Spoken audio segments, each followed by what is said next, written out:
Techno আমাদের সাথে প্রতারণা করছে। হ্যাঁ, এটা একেবারে বাস্তব কথা। চোখের সামনে যা হচ্ছে সেটা আপনি যদি বুঝতে পারেন তাহলে আজ থেকে আপনি যে কোনো ফোন কিনতে গেলেও দুইবার ভাববেন। একটা ফোন বাজারে লঞ্চ হলো, নাম টেকনো কেমন 40 প্রো।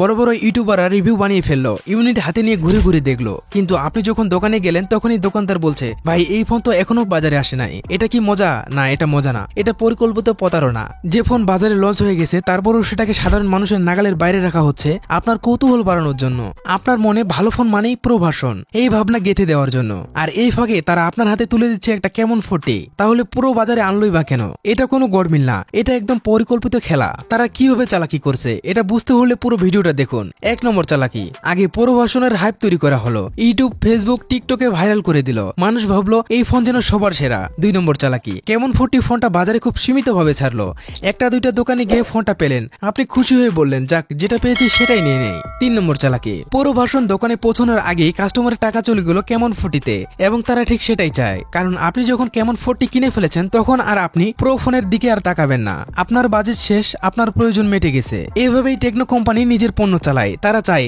আগে আপনার কৌতূহল তৈরি করতে, তারপর আপনাকে একটা মাঝারি মানের ফোন দিয়ে সন্তুষ্ট করে দিতে। তারা জানে সাধারণ মানুষ কিছু বুঝে না, তাই তারা আমাদের অনুভূতির সাথে খেলে। এই যে প্রো ফোন বাজারে লঞ্চ হয়ে গিয়েও আজ পর্যন্ত দোকানে পাঠানো হয়নি, এটা কোনো ভুল নয়, এটা একদম ঠিকভাবে বানানো একটা ধাপ, যাতে আপনার চোখে কেমন 40 প্রো একটা স্বপ্ন হয়ে থাকে আর আপনি বাধ্য হয়ে কেমন 40-তেই সন্তুষ্ট থাকেন। এটা হচ্ছে টেকনোর সবচেয়ে বড় খেলা, এবং এই খেলার শেষ কথায় তা আমরা যদি এখনই না বুঝি তাহলে আগামীতে আরো বড় বড় কোম্পানি একই কৌশল আমাদের উপর চালাবে। তাই আজকের এই ভিডিওটা শুধু একটা ফোন নিয়ে না, এটা আপনার চোখ খুলে দেওয়ার একটা চেষ্টা। যারা এই ভিডিওটা দেখতেছেন তাদের আমি একটা কথাই বলবো, প্রতিটা কোম্পানি যখন আপনার কৌতূহলকে ব্যবসায় রূপ দেয় তখন আপনি শুধু একটা ক্রেতা নন, আপনি একজন লক্ষ্যবস্তু।